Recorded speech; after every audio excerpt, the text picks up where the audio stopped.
al versículo que hasta hoy lo leemos, o sea, en este mes pues. Ahora, en la consumación de los siglos, se presentó una vez para siempre por el sacrificio de sí mismo para quitar de en medio el pecado, y aparecerá por segunda vez sin relación con el pecado para salvar a los que le esperan. Hebreos capítulo 9, versículos 25 y 28. Señor, bendiga su palabra. Podemos sentarnos. Muchas gracias.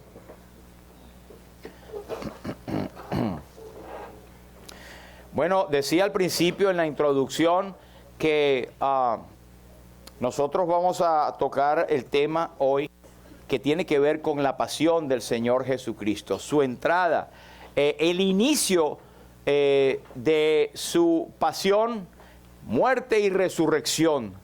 La obra preciosa. Yo creo que es uno de los hechos más trascendentales de toda la historia de la humanidad, porque se trata no de un maestro simplemente, se habla de Emmanuel, y hemos cantado, dad gloria a Emmanuel, nuestro divino Rey. Se trata del Hijo de Dios hecho carne. Y era un tiempo, el Señor escogió ese tiempo, gracias a Dios que nosotros no nacimos en ese tiempo, porque sabe que, aunque Dios es soberano, yo nací en esto y puedo ver ya toda la historia. Pero la gente en ese momento, hubo un tiempo que muchos pudieron aceptar a Cristo y creer en Él, pero otros no, y se perdieron y tenían, creo yo, mayor condenación, porque vieron las obras ahí a primera fila, pudieron tocar al Maestro, pudieron estar con Él, y sin embargo, no creyeron en Él. Gracias a Dios que somos como el Señor dijo allí en Juan capítulo 20, cuando Tomás dijo, no, yo no voy a creer si no veo. Estando allí, oyendo al Maestro, sabiendo de sus milagros, siendo testigo de todos los milagros del Señor Jesús. Cuando Él resucitó, cosa que ya había dicho, pues Tomás, él se empecinó en decir, yo no creo hasta que no lo vea. Así que no creyó la palabra del Señor, pero no creyó a sus amigos o hermanos, también discípulos. Así que el Señor le dio la oportunidad y apareció a él. Pero yo creo que a él se le cayó una corona allí, porque el Señor dijo, bueno, ahora sí crees, Tomás, porque me vistes, creíste. Y él cayó de rodillas, que era una simbología de adoración. Tú no podías arrodillarte ante un hombre, sino caer en la blasfemia y la herejía por estar adorando a alguien que no era Dios, y se postró. Esa palabra es proskuneo en griego, y quiere decir postrarte en señal de adoración y reverencia. Nadie lo podía hacer ante un hombre sin caer en la blasfemia. Sin embargo, Tomás lo hizo, y el Señor le dijo a Tomás algo que nos corresponde a nosotros, a ti y a mí. Y él dijo, porque me viste, Tomás, creíste, pero bienaventurados los que no vieron y creyeron. Así que nosotros no hemos visto, pero creemos y tenemos a Cristo en nuestros corazones. Amén. También nosotros vamos a hablar de este domingo lo que en muchas iglesias alrededor del mundo están hablando hoy en día. Y quiero aclarar que yo no lo hago por tradición, lo hago por una, mandamiento que tenemos que hacerlo, si no, como algo religioso. Lo hago porque lo dice la palabra de Dios, está aquí, está escrita, y la Biblia nos habla de dar todo el consejo de Dios en lo que dependa de nosotros en nuestras vidas. Yo creo que toda la vida que nosotros tenemos aquí no podemos alcanzar a dar ni el 0,00001 de todo el consejo de Dios. Pero lo importante es predicar a Cristo y a este crucificado. Quiere el Señor que lo que hablemos hoy, amados, sea para edificación número uno, pero para mover su corazón, para darle a su corazón cosas que todavía tenemos pegadas o se nos han pegado del mundo, lo que nos impide servir al Señor de una manera cabal. Damos más importancia a otras cosas. Quiere el Señor que hoy sea el día de consagración a cada uno de nosotros como creyentes. Y si hay por casualidad alguna persona que no tiene la seguridad de salvación, pues hoy sea el tiempo aceptable del día de salvación, que sea hoy para ellos. Y entonces quiero que por favor entremos a discutir o a saber un poco más de esta entrada triunfal, el anuncio de su pasión. Es decir, este fue el inicio que el Señor Jesús tuvo para entrar a su ministerio final, el final de sus 33 años y para cumplir el propósito para lo cual Él había venido. Era su tarea, era su trabajo. Ustedes recuerdan la expresión que Cristo dijo cuando estaba como niño, tenía como 12 años y sus padres le llevaron y aquellos, Él se empezó a hablar con todos los doctores de la ley y ellos estaban asombrados por la sabiduría de aquel niño. Claro, es que como niño, no pensemos que, claro, como es Dios, Él lo sabía, pero Él se entrenó como hombre, porque Él estaba velado en carne y Él estaba dándonos ejemplos de que cualquier hombre, cualquier niño, cualquier persona podía hacerlo también. Igual que en la tentación, en Lucas capítulo 4, algunos de nosotros tendemos a pensar, claro, el Señor se enfrentó al mismísimo Satanás y le venció porque Él es Dios. Pero no nos dice el Señor ahí en su palabra que lo hizo en sus atributos de Dios, lo hizo en sus atributos de hombre. Y lo que Él hizo con el enemigo fue citar la palabra de Dios, y eso no es algo que tú y yo podemos hacer. Él como Dios hubiese hecho así y lo manda a desaparecer por un tiempo o lo manda al abismo, pero Él no actuó en su poder como Dios. Él lo hizo de una manera digamos, humillado como hombre, para que sepamos que tú y yo podemos hacerlo. Así pasa en el momento en que Él estaba en el templo, que sus padres le estaban buscando porque era la fiesta y le llevaban cada año, y no lo encontraba al niño. Hasta que lo encuentran, hubo como un pequeño regaño que mamá y papá le hicieron, ¿verdad? María y su padre putativo o adoptivo, que era José, le dijeron: ¿dónde has estado? Porque hemos estado buscándote todo el tiempo. ¿Qué fue lo que el Señor le dijo? En los negocios de mi Padre me es necesario estar. Entonces, en este domingo vamos a hablar precisamente del comienzo de sus negocios, aunque Él ya lo había empezado, por supuesto, pero el negocio final donde Él iba a pagar el precio que a nosotros tocaba pagar. Y no al enemigo, no al diablo, era al Padre, a Dios por nuestra redención. Así que hoy es un tiempo de alegrarnos, pero también de ver la pasión entrando en el Señor Jesucristo, la naturaleza humana y cómo nos podemos nosotros reflejar en la condición de esas personas. En San Mateo capítulo 21, versículo 9, ellos gritaron: ¡Hosana al Hijo de David! Bendito el que viene en el nombre del Señor. Hosana en las alturas. Esa versión estuve buscando en español y no hay ninguna versión que diga la palabra hebrea Hosana. Pero encontré en inglés una versión que tiene elementos de, digamos, son la Biblia judía mesiánica. Y dice el Salmo 118, dice haz sana, que es Hosana. ¿Y qué significa allí? Bueno, Hosana quiere decir sálvanos ahora.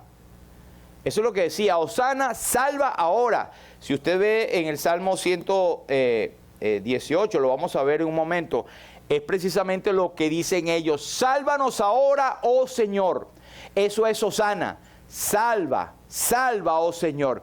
Pero en estas personas, el Hosana era más un sentimiento nacional.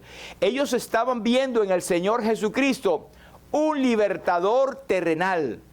Y ustedes han visto bastante la expresión, bueno, por ejemplo, Venezuela. Venezuela necesita un Mesías. O esta persona se levantó como un Mesías. Eso es para decir que viene a libertar, que va a ser un caudillo. De libertar de una opresión que sigue siendo terrenal y temporal. Pero esto no es lo que Cristo vino. Pero ellos decían como que líbranos de la opresión del Imperio Romano. Ellos estaban bajo la bota del Imperio Romano, estaban en esclavitud. Ellos no tenían reyes, porque el rey había sido subyugado. El reinado de Judá había sido depuesto muchos años antes. Cerca de más de 400 años, ellos estaban depuestos y estaban debajo del reinado de los romanos. y quítanos los impuestos, defiende nuestra causa social en el nombre de Jehová. Y entonces, sé bendito y alabado. Es una interpretación de cómo ellos gritaban. ¿Saben por qué? Porque 5 días después, ellos estaban clamando, fuera con esto y libéranos a Barrabás. Fuera con este, no queremos que este reine entre vosotros y no que lo liberes a él, sino a Barrabás. Ese era el corazón de los mismos que le habían recibido. Pero al ver que él al final lo estaban llevando a la muerte, dijo, este no es el caudillo, no, sácalo. No creían realmente. Y eso nos lleva a un punto, amados, en que muchas veces proclamamos a un Cristo como Señor y Rey que realmente no lo es. Entonces, la pregunta retórica que yo tendría para todos nosotros es, ¿cómo vemos al Señor? Cantamos y vamos a cantar al final, Jesús es mi Rey soberano. ¿Es realmente nuestro Rey? ¿Reina Jesús sobre nuestras vidas? ¿Realmente es nuestro Señor? ¿O somos hipócritas al proclamar a un Jesús que no es nuestro Señor? Que decimos Jesús es el Señor los domingos o cuando nos conviene, pero el resto de la semana no es nuestro Señor, sino haremos al estilo Frank Sinatra, a mi manera o lo que me dé la gana. No puede ser, hermanos. Esto no puede ser la raíz o el core o el centro del creyente verdadero. Aquí tenemos un cuadro posiblemente de Jean-Léon Gérôme, que era un pintor francés en los años 1800, por el siglo XIX. Ahí hay miles de esos cuadros y me gusta verlo porque hay detalles que ellos plasmaron y esos detalles tienen que ver con su comprensión de las Escrituras, su comprensión de lo que Cristo hizo realmente. Hay muchos que tienen más detalles, otros que por su instrucción religiosa, pero miren eso. Hay varios, primero está la puerta atrás de Jerusalén, como diciendo, está entrando por la ciudad vieja. Nosotros hemos pasado por ahí, sabemos que esa puerta realmente no lo es, ha sido reconstruida, pero sin embargo, Jerusalén tiene sus puertas y Jesús entró por esa puerta. Él entró por la puerta que viene del Monte de los Olivos, que es una bajada a una puerta que hoy en día está cerrada y lo cerró el reino otomano. Solimán ¿cómo se llama? El magnífico, y sí, el grandísimo, el magnífico. Solimán lo cerró, y lo cerró por unas razones que no voy a invertir tiempo en eso. Pero viene Cristo, tiene la aureola, ¿verdad? Porque en este pintor, posiblemente si es Jean-Léon Gérôme, que él, en Visol, Francia, él pensó que esto es una forma de mostrar santidad al Señor, ¿verdad? También hay otra cosa interesante. Mire a mano derecha suya, ve unos niños, ¿ve?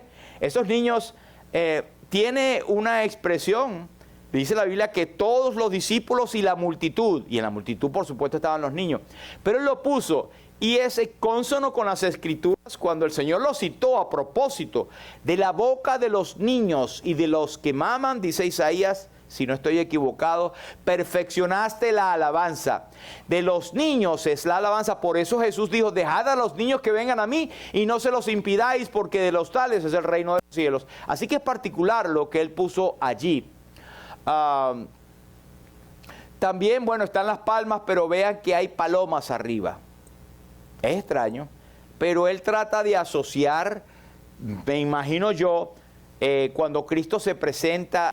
Cuando fue bautizado, el Padre habla desde los cielos, el Espíritu está descendiendo en forma de paloma sobre él. Así que de alguna manera, pienso yo, él si estuviera vivo me diría, tú estás inventando. Pero bueno, aquí está una muestra de la Trinidad de Dios, ¿verdad? Y de la que él tiene como impresión en su palabra. Sí, hermanos, seamos críticos, inclusive en lo que el pastor predica. Busque las bases bíblicas y si hay algo que no le suena, pues tenga toda la confianza de venir a mí para decirme, ¿verdad? Y ver si es que yo estoy equivocado, que puedo estarlo. Pero un cuadro que nos presenta muy fielmente lo que posiblemente pasó. En Zacarías 9:9 está la profecía principal cuando dice, alégrate mucho, hija de Sión. Da voces de júbilo, hija de Jerusalén. He aquí tu rey vendrá a ti en tiempo futuro, justo y salvador, humilde y cabalgando sobre un asno, sobre un pollino, hijo de asna. Esa es una profecía que se cumplió al pie de la letra, que daba entrada al comienzo de todas las profecías en que el bendito Hijo de Dios iba a dar su vida por nosotros. Y sabe que también esta entrada del Señor a Jerusalén es un momento histórico. ¿Sabe por qué? Porque precisamente ese momento es el momento histórico que habla Daniel capítulo 9, cuando dice en el versículo 26, y después de las 62 semanas se quitará la vida al Mesías, mas no por sí. Es decir, él no se iba a quitar la vida, alguien más se la iba a quitar, pero él iba a entregar su vida por nosotros. Es un momento histórico en las 62 semanas de Daniel, un momento que ya está corriendo desde que a Cristo, al Mesías, se le quitó la vida. Otro momento histórico es porque él estaba demostrando por las Escrituras que él era realmente el Mesías. No hay ninguna duda. Que la gente pudiera decir, no, pero es que no sabíamos que era el Mesías. Si ustedes mismos cumplieron la profecía al gritar, Hosana al que viene en el nombre de Jehová, y él vino sentado en un asno, y hicieron hosanas y palmas. A propósito, las palmas que hoy en día se usa de manera indiscriminada y le dan un peso tradicional muy fuerte, casi como un mandamiento de las palmas, y hasta las dobla y las pone detrás de las puertas, y que el cura o el sacerdote viene y te las bendice. Eso no está en la Biblia. Eso es la idolatría, idolatrar todas las cosas. Como yo siempre les he dicho, ni siquiera este local no es la iglesia somos nosotros, el cuerpo de creyentes. La Biblia no es para adorarla en el sentido de que ella trae magia. La Biblia es para leerla y para saber lo que Dios tiene para con nosotros. Vendrá a ti justo y salvador. Un propósito de la venida de Cristo es que Él viene como rey en ese entonces. Pero la burla para dar a notar que Él no iba a ser el rey de este mundo, la corona Él la recibió, pero una corona de espinas. En estos días vi un video de unos hermanos israelitas y cristianos mesiánicos que estaban hablando de la corona de espinas de Belén. Es una corona que se puede hacer, las espinas allá son como la parte, es una tierra árida, son extremadamente punzantes y pueden hacer como un casco. No era una coronita que tú la ves así como la vemos en los cuadros. Se cree, por lo que se ve hoy en día, que era como un casco que le ponía, y al darle, él se le clavaba en las sienes. Esa fue la corona que el Señor sufrió por nosotros. Y como cordero fue llevado al matadero, y como oveja delante de sus trasquiladores, enmudeció y no abrió su boca. Así que en el Salmo 118 que hemos leído dice, oh Jehová, sálvanos ahora. Y Cristo vino para salvar. Lucas nos habla más de 70 veces en el Nuevo Testamento, el Hijo del Hombre vino a buscar y a salvar lo que se había perdido. La expresión el Hijo del Hombre. Pero te ruego, oh Jehová, que nos hagas prosperar ahora. Bendito el que viene en el nombre de Jehová. Desde la casa de Jehová os bendecimos. Así que vamos a entrar en esta lectura. Yo la tengo acá, normalmente Trina lo pone, pero quiero que sigan esta lectura acá, porque vamos a notar algunas cosas interesantes que yo me paro en algunos de los versículos. Vamos a leer desde el versículo 1 del capítulo 21 del Evangelio según San Mateo. Por favor, San Mateo capítulo 21, versículo 1. Pueden agarrar su Biblia, la Nueva Versión Internacional, como la que tiene otros hermanos allí, también es provechosa. Desde el versículo 1 al capítulo 21, y leemos. Cuando se acercaron a Jerusalén y vinieron a Betfagé, al monte de los olivos, Jesús envió 2 discípulos, diciéndoles, id a la aldea que está enfrente de vosotros, y luego hallaréis una asna atada y un pollino en ella. Desatadle y traédmelos. Y si alguien os dijere algo, decid, el Señor los necesita, y luego los enviará. Todo esto aconteció para que se cumpliese lo dicho por el profeta cuando dijo, decid a la hija de Sión, he aquí tu rey viene a ti, manso y sentado sobre un asna, sobre un pollino, hijo de animal de carga. Sigamos el versículo 6, dice, y los discípulos fueron e hicieron como Jesús les mandó, y trajeron el asna y el pollino, y pusieron sobre ellos sus mantos, y él se sentó encima. Y la multitud, que era muy numerosa, tendía sus mantos en el camino, y otros cortaban ramas de los árboles y las tendían en el camino. Y la gente que iba delante y la que iba detrás aclamaba diciendo, Hosana al Hijo de David, bendecid al que viene en el nombre del Señor, Hosana en las alturas. Cuando entró en Jerusalén, toda la ciudad se conmovió diciendo, ¿quién es este? Y la gente decía, ¿este es quién? Jesús el profeta de Nazaret de Galilea. Ahora, ahí tienen un punto tenemos varios puntos interesantes, pero quiero comenzar con el último.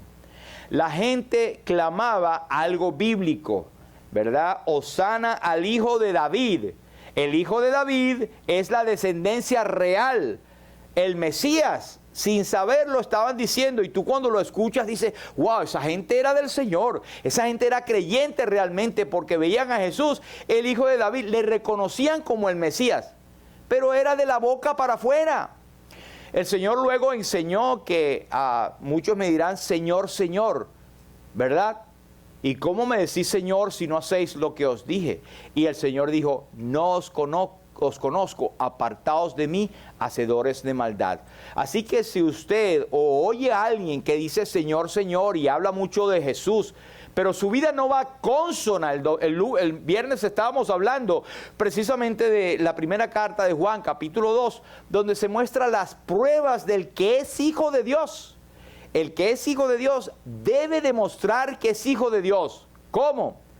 Amando a sus hermanos y guardando el mandamiento de Cristo. Es decir, tiene que demostrar que es de Cristo. Entonces, esto digo porque en el versículo 9, ellos dicen, Hosana al Hijo de David, bendito el que viene en el nombre del Señor, Hosana en las alturas. Eso era un título bellísimo, real, evangélico, reconociendo que Él era Cristo, el Mesías, el enviado de Dios. Pero cuando entró en Jerusalén, todos se conmovieron diciendo, ¿quién es este? Y la gente decía, yo me imagino que eran todos los que estaban gritando ahí, el bendito el que viene, es el Hijo de David. ¿Quién es este? Es Jesús de Nazaret. ¿Sí me explico? El contraste. ¿Y por qué lo hago, hermanos? Ustedes recordarán en Juan capítulo 1, 45, cuando Natanael oye de Felipe acerca de Jesús, hijo de José de Nazaret. Y Natanael que le dijo, ¿de Nazaret puede salir algo de bueno? Era un decir que de Nazaret, una pobre aldea, iba a salir el Mesías, iba a salir algo bueno. Pues esto era lo que ellos estaban diciendo. Recordemos también en Lucas capítulo 18, cuando el Señor entra a la ciudad y hubo el caso del ciego, ¿verdad? Algunos oyen en otros evangelios Bartimeo el ciego y oyen de dos ciegos, unos a la salida y otro a la entrada. Bueno, el hecho es que este ciego, cuando le dijeron, pasa Jesús de Nazaret, eso era lo que la gente sentía o creía de Jesús y andaban con él. Casi lo mismo cuando estaba la mujer con el flujo de sangre, la multitud rodeaba al Señor, pero le rodeaban sin fe, era porque gente trae a gente. No se preocupe al pensar que la gran multitud te da una garantía de que esos son los fieles. No, hermanos. Cuando el Señor Jesús sintió el poder que había salido de él, en el caso de la mujer con flujo de sangre, él dijo, ¿quién ha tocado mis vestidos? Porque resulta que había una sola persona que había visto en Cristo realmente el Mesías, el poderoso Jesús. Y los discípulos, usted esperará que dijeran, pero claro, Señor, te tocó la mujer que tiene fe y que cree que eres el Mesías. No, Señor, la multitud te aprieta y tú preguntas quién me ha tocado. No tenían el discernimiento los discípulos. Yo creo que muchos de los discípulos realmente vinieron a creer en Cristo como el Señor después de su muerte y su resurrección. O en revelaciones especiales como tuvo Pedro en Mateo 16, cuando dijo, no lo dijiste tú mismo, te lo reveló el Padre que está en los cielos. Cuando él dijo, tú eres Pedro y sobre esta roca edificaré mi iglesia. No era la roca de Pedro, sino él mismo, Jesús.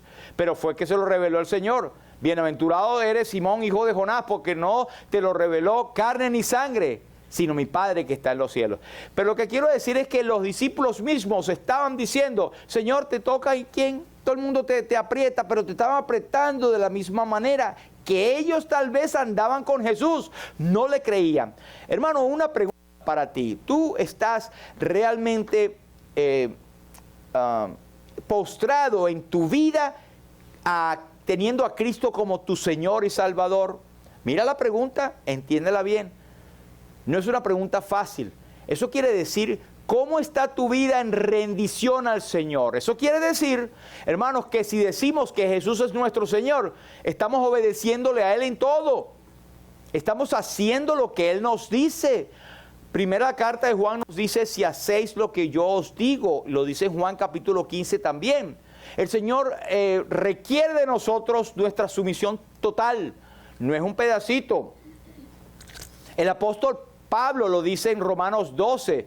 Él dice, amados, os ruego por las misericordias de Dios, que presentéis vuestros cuerpos en sacrificio vivo, santo, agradable a Dios, que es vuestro culto racional. Es decir, que la parte racional, la parte individual que nos toca a nosotros, es presentar nuestros cuerpos completos, no un pedacito de nuestras vidas, no un domingo nada más. Esto es serio, hermanos, el Evangelio. Debemos, a veces, el Evangelio pensamos que es algo, esa es mi fe, yo nací con eso, mis padres me lo enseñaron, desde que yo soy chiquito, desde que yo soy chiquita, y está satisfecho con estos. Igual que los amigos que van a la iglesia en la costumbre católico-romana de dar un pedacito de moneda, una limosna, ellos creen que ya cumplieron con Dios, que ya está. Y espero que el evangélico no sea así. Usted no está ganando salvación ni favores por dar la ofrenda, se lo digo de una vez. Usted está ayudando a la obra de Dios y está cumpliendo con lo que el Señor dijo, que nosotros debemos cada primer día de la semana, cada uno de vosotros, según haya prosperado, poner aparte de algo para que la obra de Dios sea prosperada. Es una bendición más bien para nosotros el dar, pero no es que vas a ganar pedacitos de cielo cada vez que lo hagas. Aquí no hay indulgencias, hermanos. Entonces la mujer del flujo de sangre, ella se paró y dijo, Señor, fui yo el que te toqué. Tuvo fe en el Señor Jesucristo, aunque fuera calladito, pero no podemos ser cristianos calladitos. Nosotros tenemos que responder al mundo. Dice Santiago, dice que nosotros debemos estar preparados para presentar defensa con mansedumbre y reverencia ante todo aquel que os demanda razón de la esperanza que hay en vosotros. O sea, cuando alguien te pregunta a ti, ¿tú eres evangélica? ¿Tú eres creyente? Sí, cuéntame más de eso. Bueno, soy creyente, nací en eso y listo, pues. Pero no me molestes más. Porque no tengo miedo de seguir, hermano. No tenga miedo. El Espíritu le dará en ese día que hablar, y de paso el Espíritu le provee a usted una iglesia local como humildemente es lumbrera, donde usted los viernes puede aprender a discipular y a predicar el Evangelio. Amén. Si usted no puede venir, pues haga lo posible de venir. Entonces aquella gente dijo, ¿quién viene? El Hijo de David. pero no terminé con la del ciego. El ciego decía, él preguntó, ¿qué pasa? Pasa Jesús de Nazaret. ¿Y qué dijo él? Jesús, hijo de David. O sea, la cosa está al revés aquí. Jesús, hijo de David, no era Jesús de Nazaret. Jesús de Nazaret era que la gente le daba poca cosa, poca importancia y no creían que Jesús era el Mesías. Pero cuando él le dijeron que pasaba Jesús de Nazaret, él sabía que Jesús de Nazaret no era poca cosa. Era el hijo de David, era el Mesías con atributos divinos, el mismo Dios encarnado. Ese fue el ciego y recibió la vista. Aquí es al revés, ellos decían, Hosana al hijo de David. Y cuando le preguntaban, ¿quién pasa por ahí? Ah, bueno, es Jesús, el hijo del carpintero, el de Nazaret. ¿Ves la diferencia? Ahora, seguimos en la parte cuando dice, vamos a ver de los versículos 1 en adelante, pero quiero empezar por esto. Número 1, todo tiene su tiempo. En el versículo 1 ustedes leen, cuando se acercaron a Jerusalén. Ese cuando nos dice de un tiempo, nos dice de una localidad, nos dice de una circunstancia. Nos habla de materia, de espacio y de tiempo. Es una realidad, eso ocurrió. Así como va a ocurrir que el que cree en el Hijo tiene vida eterna. Eso ocurrió ya a usted y yo que somos salvos. Pero al que no es salvo y que cree que es salvo porque mantiene una liturgia, una religión, pues no verá la vida, sino que la ira de Dios está sobre él. Esa es una realidad. También cuando dice cuando se acercaron a Jerusalén, hubo un momento en esa época cuando Jesús se presentó allí enfrente de Jerusalén.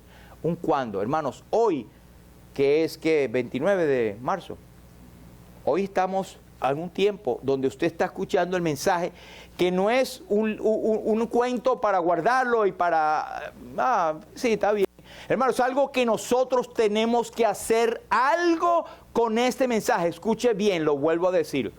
Hay que hacer algo con el mensaje que oímos de la palabra de Dios. ¿Qué va a hacer usted? ¿Qué voy a hacer yo? Un cuando, hoy te está hablando. Por eso dice la Biblia, he aquí ahora el tiempo aceptable. Hoy es el día de salvación. Aunque el creyente ya es salvo, pues tiene que hacer algo. Normalmente las vidas nuestras necesitan ajustes, porque vivimos en este mundo, pero nosotros le damos larga. ¿Sabe por qué? No es tanto por nosotros, tenemos bastante parte en eso, pero el enemigo quiere hacer tu vida neutralizada. Quiere que tú seas nada más un creyente, qué sé yo, dominical, que cumplas con lo mínimo y ya eres creyente. Tienes que hacer el esfuerzo. Hay cuestión que hermanos nos dicen, alguna situación, está bien que pase, pero tenemos que invertir en las cosas del Señor. Tenemos que hacer lo posible, porque nosotros mismos, nuestro esposo, nuestra esposa, nuestra familia, nuestros tíos, abuelos, lo que sea, pues sean influenciados por el Evangelio. Nosotros tenemos que hacer, imagínense que pase toda la vida y nosotros toda la vida nos presentemos hasta el Señor. Es que no pude porque yo tenía esto, Señor. Algo tenemos que hacer. Algo tenemos que hacer en nuestras vidas, pero como eso no me compete a mí, sino a usted, nada más se lo dejo allí. Entonces, todo tiene su tiempo. Cuando se acercaron a Jerusalén, Eclesiastés nos dice, todo tiene su tiempo y todo lo que se quiere debajo del sol tiene su hora. Tiene su hora. Todo está establecido, todo tiene el tiempo del Señor. El Señor Jesucristo dice en Mateo 16:3, por la mañana ustedes dicen, hoy habrá tempestad. Como esta madrugada, sentíamos ese palo de agua. Y yo dije, wow, todo va a estar lloviendo bastante, pero fortísimo. Y bueno, gracias Señor que ya acampó, ¿verdad? Ya amainó. Porque tiene a reboles el cielo nublado. Hipócritas, que sabéis distinguir el aspecto del cielo, mas las señales de los tiempos no podéis. Somos finos en distinguir lo que vendrá. De hablar de política inclusive. ¿Para dónde va este país? Oh, sí, porque somos analistas. Pero pregúntanos en la Biblia. Ay, pregúntale al pastor. No, hermanos, podemos hacerlo.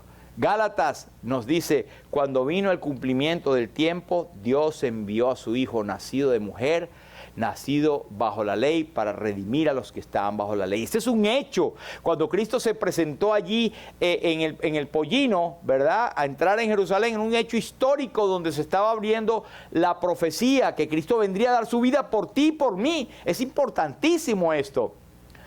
Ahora, en cuanto al tiempo, mire que Dios es tan bueno. Mire lo que dice en Hechos capítulo 17. Dios, habiendo pasado por alto los tiempos de esta ignorancia, ahora manda a todos los hombres en todo lugar que se arrepientan, por cuanto ha establecido un día en el cual juzgará al mundo con justicia, por aquel varón a quien designó, dando fe a todos con haberle levantado de los muertos. El Señor tiene paciencia y gracias a Él, porque si no, ¿dónde estuviéramos nosotros? ¿Qué paciencia tiene el Señor? Quiero decirles algo para que no se angustien algunos. Si somos creyentes y tenemos cosas que tenemos que corregir, pues corrijámoslas. Pero nuestra salvación está garantizada. La salvación no se pierde. La salvación es un regalo que Dios ha dado y el regalo no se quita porque si no es un regalo, sino un obsequio. ¿Ustedes se acuerdan cuando tocaban la puerta? Le traemos un obsequio. Nosotros tendríamos a cerrar la puerta porque el obsequio venía, te doy ese obsequio, pero sí me das esto. Eso no es un regalo. La salvación es un regalo, es un don de Dios. Está pagado, firmado por la sangre preciosa de Cristo. Y usted y yo y todos los creyentes, por un día que tengan de creyente, van al cielo para la gloria de Dios. Amén. Pero tenemos que en esta vida, hacer lo que esté dentro de nosotros, nuestras posibilidades, para ser fieles al Señor y ser obedientes a lo que Él dice. El versículo 41 del capítulo 19, el Señor llegó cerca de la ciudad antes de entrar a Jerusalén y dijo: oh, si tú también conocieses, a lo menos en este tu día, lo que es para tu paz, mas ahora están cubiertos tus ojos. Esto nos habla de la omnisciencia de Cristo. Él sabía lo que le esperaba. Es más, en el mismo capítulo de Lucas nos dice, Él paró a los discípulos, antes de mandarlo a buscar el pollino y entrar, Él dijo: he aquí subimos a Jerusalén, y se cumplirán todas las cosas escritas acerca del Hijo del Hombre, pues será entregado en manos de hombres pecadores, los cuales le maltratarán, le castigarán, le escupirán y le matarán, mas al tercer día resucitará entre los muertos. Él sabía perfectamente lo que vendría. Y usted se imagina, no hay nadie en el mundo que sepa lo que viene, a menos que sea una cosa demasiado obvia. Si cometiste un error cuando uno estaba muchachito, sabía que le venían unos cuerazos que el papá le iba a dar, ¿verdad? Yo lo esperaba. Cuando papá llegaba, mi mamá tenía el chismecito, pero sabía lo que me veía. Pero el Señor sabía que iba a ofrendar su vida en expiación por el pecado e iba a sentir el desamparo de Dios. Eso es algo solemne, imposible de imaginar. Él sabía el sufrimiento tan grande que cuando llegó a Getsemaní, Él decía: Padre, si es posible, pase de mí esta copa, pero no se haga mi voluntad sino la tuya. Era muy grande el sufrimiento que Cristo iba a sentir y Él lo sabía perfectamente. Y le daba más dolor que su propia nación le iba a rechazar. Que cuando le iban el burrito sabanero, le iban a decir: oh, Osana. Él sabía, toda esta gente, muy poquitos aquí, realmente no creen quién soy. Pero tengo que hacerlo para que se cumpliese la Escritura. Él tiene que cumplir a cabalidad la Escritura. Pero todo lo que está en la Escritura se cumple. Nuestra responsabilidad es que nosotros, conociendo el tiempo, nosotros debemos levantarnos del sueño profundo. ¿Tiene sueño, hermano? Digo espiritualmente. Espiritualmente. Dice, y esto conociendo el tiempo, que es hora ya de levantarnos del sueño. En mi país decimos: ay, le picó. No, hermano, estoy hablando de la parte espiritual. Es ya hora de levantarnos del sueño, porque ahora está más cerca nuestra salvación que cuando creímos, y la noche está avanzada. Hay que desechar las obras de las tinieblas y vestirnos de las armas de la luz y andar como de día, honestamente. Así que tenemos que hacer algo con la palabra. Conocemos el tiempo, hermanos. Amén. Segundo, el Señor lo sabe todo. Y esto, hermanos, es un arma de doble filo, pero yo creo que es más conveniente que no conveniente. Qué bueno que el Señor es omnisciente y sabe todas las cosas y que nada nos agarra a nosotros por sorpresa. Ay, no sabía que Dios no diga, ay, a Dios le tomó eso por sorpresa, no sabía. Dios sabe todas las cosas. No hay nada, ni una hoja cae sin que nuestro Padre sepa. Un pajarito muere sin que nuestro Padre sepa. Están contados nuestros cabellos. Él sabe todo. Hay un himno que dice que lo sabe todo el Padre es mi certitud. Pues sabemos que por mí vela con solicitud. No me acuerdo más el himno, pero lo sabe todo el Padre, eso es lo que sé. Él lo sabe. El Señor sabe todo, sabe tu vida, sabe lo que estás pensando, sabe por lo cual estás pasando. Él ha hecho provisión para nuestras cuestiones, para nuestra debilidad. Él sabe, dice el salmista, se compadece Jehová de los que le temen porque Él conoce nuestra condición. Él sabe, Él es omnisciente. Se acuerda que somos polvo, como el Padre se compadece de sus hijos. Eso sí, si somos hijos. Pero si no somos hijos, también el Señor sabe. Y el Señor te puede estar hablando al corazón en este momento. Yo creo que a todo creyente, hermanos, debemos abrir nuestros corazones para que la palabra de Dios fluya. Nunca, por favor, tome una palabra como que yo la estoy diciendo personalmente, hermanos. Han habido casos de hermanos en el pasado que se han ofendido porque el pastor le faltó decir nombre. No, hermanos. Yo no estoy hablando aquí en personal. Esto lo dice la palabra de Dios a todos. Es más, me cae a mí primero. Siempre lo digo, me cae a mí primero antes que ustedes, porque yo soy el que lo tengo que hurgar para traer al pueblo del Señor. Así que yo no tengo en mente a nadie. No se acerque después a mí, porque entonces voy a empezar a tener gente en mi mente. Así que moca. Bueno, el 2 dice que el Señor lo sabe todo. Fíjense que él dice, envió a 12 de sus discípulos diciendo, id a la aldea que está enfrente de vosotros y luego hallaréis una asna atada y un pollino con ella, desatadla y traédmela. De broma no dijo el color de la casa y todo. Los discípulos fueron derechitos. ¿Cómo sabía el Señor? Porque es omnisciente. Aún en los detalles más pequeños, el Señor sabe lo que va a acontecer y lo que pasa alrededor de tu vida.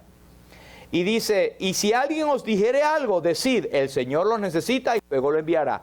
Imagínese usted ya entrando a esa aldea del primer siglo y agarrar un pollino que no es tuyo y llevarlo. ¡Epa! ¿Por dónde llevas eso? Ustedes son ladrones también. Pero mira, yo les cito Marcos capítulo 11, que es el complemento de esto. Dice, fueron y hallaron el pollino atado fuera a la puerta, en el recodo del camino, y lo desataron. Y unos de los que estaban allí, y el Evangelio de Lucas nos dice, sus dueños, le dijeron, ¿qué hacéis desatando el pollino? Entonces les dijeron, como Jesús había mandado, y los dejaron. Él tiene cuidado y todas las cosas Él sabe alrededor tuyo, porque Él las planeó, Él sabe lo que ocurre. Y las cosas ocurren, nosotros no tenemos la sabiduría, pero ni la ínfima sabiduría para saber por qué ocurren las cosas. Lo que sabemos es como dice Romanos 8, que antes bien, todas las cosas ayudan a bien a los que conforme a sus propósitos son llamados, a los que a Dios aman. Dígame, hermano. Juan 6 y 64, el Señor sabía cuando estaba predicando el Evangelio, hay algunos que no creen. Dios permita que usted acá no tenga un espíritu de incredulidad. Ay, está bien, pero yo no creo eso. Hay algunos de vosotros que no creen. Jesús sabía exactamente los que no creían. En Juan 2 y 25 nos dice, no tenía necesidad de que nadie le diese testimonio del hombre, porque Él sabía lo que había en el hombre, Él sabe lo que hay en ti. Él sabía lo que había en esa multitud cuando Él entraba por la puerta, que ahora está sellada, que la gente iba a clamar, levantar las palmas y a poner las mantas en el piso para recibir a Jesús y decir Jesús, hijo de David, y no creían que era Él. Así que la boca no te dice la realidad de tu corazón. Hebreos 4 y 13, no hay cosa creada que no sea manifiesta en su presencia. Antes bien, todas las cosas están desnudas y abiertas a los ojos de aquel a quien tenemos que dar cuenta. Tu vida está abierta, peladita, completa, y la mía también delante de Dios. Aquí no hay nada que podemos ocultar. Al contrario, decir, Señor, como tú sabes mi vida, esto y esto y esto y esto, ayúdame en esto. 3, todo tiene consecuencias. Oh, si tú también conocieses a lo menos en este tu día lo que es para tu paz, mas ahora está encubierto en tus ojos. Cuando Cristo estaba en la cruz, ellos decían, en vez de decir, oh, este es el hijo de David, que está... no, decía, su sangre sea sobre nosotros y sobre nuestros hijos. Cuando, por cierto, estaba siendo juzgado, que Pilato sacó a Barrabás. Dijo, pero ahora vuestro rey es de crucificar. No, no, ese no es nuestro rey. No tenemos más rey que al César. Crucifícale. ¿Y a Barrabás o a él? No, no, a Barrabás, porque ¿quién es este? Su sangre sea sobre nosotros y sobre nuestros hijos. Y eso ocurrió literalmente 70 años después, lo dice la historia, lo dice Josefo, que las calles de Jerusalén eran ríos de sangre, literalmente, porque la sangre cayó sobre ellos y sobre sus hijos por lo que hicieron al Hijo de Dios. Y todavía lo están pagando. Por cuanto no conociste el tiempo de tu visitación. Da lástima esta foto. Hay gente que hoy está así, está dándose golpes en el pecho, anda con su ramita y anda dando procesiones y anda con la ramita mezclada y cree que ya hizo todo para Dios. Eso es idolatría, eso es estar lejos del corazón de Dios. Si aquellos que estaban viendo al propio Jesús y estaban lejos de su corazón, ¿cuánto más estos que han sido contaminados con la tradición? Y ahorita están con las ramitas y detrás de la puerta también porque no entren malos espíritus. ¿Sabía eso, no? Así que no todo el que me dice Señor, Señor entrará en el reino de los cielos, sino el que hace la voluntad de mi Padre que está en los cielos. Romano, que hemos estado estudiando, dice, mas por tu dureza y por tu corazón no arrepentido, atesoras para ti mismo ira para el día de la ira y la revelación del justo juicio de Dios. Esto ya lo comenté, fuera no tenemos más rey que al César. El número 4 es que todo tiene su propósito. Alégrate porque da voces de júbilo, a ti ha venido el Salvador. Justo, sálvanos ahora. Pero, ¿qué ha pasado? Que la gente le rechazó y no entendió el tiempo de su visitación. Este mensaje, hermanos, sencillo, que a mí me ha tocado porque es juzgar a lo que nosotros somos. Es un mensaje que viene de Dios, porque viene de la palabra de Dios. Si usted ha visto que yo he predicado de un libro o de un texto de la Convención Bautista, usted tiene el derecho, aunque hay cosas buenas allí, yo leo muchos libros, pero esta es la Biblia, esto es la palabra de Dios. Resumimos, todo tiene su tiempo. Número 1. 2. El Señor lo sabe todo. 3. Todo tiene consecuencias. 4. Todo tiene un propósito. ¿Qué vamos a hacer nosotros con lo que hemos oído hoy? Vamos a orar.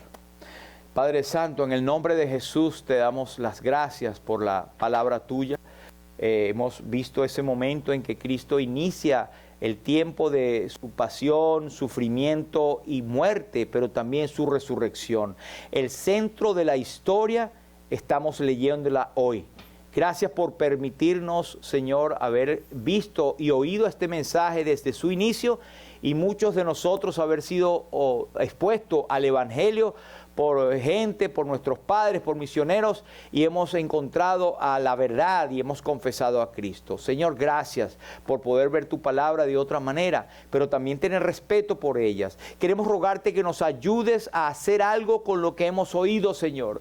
Saber que el Señor tiene su tiempo para cada cosa, saber que el Señor lo sabe todo, que tú sabes cada detalle de nuestros pensamientos. Es más, sabes lo que estamos pensando en este momento, Señor, pero todo tiene una consecuencia también. El que oye mi palabra y cree el que me envió, la fe viene por el oír y el oír por la palabra de Dios. Señor, ayúdanos a hacer algo con lo que hemos oído y saber que todo tiene un propósito. Lo que estemos pasando ahora tal vez tiene un propósito para que nosotros escuchemos más tu palabra y nos busquemos a cambiar los paradigmas de nuestras vidas para poder honrarte y glorificarte de una manera que te agrade a ti.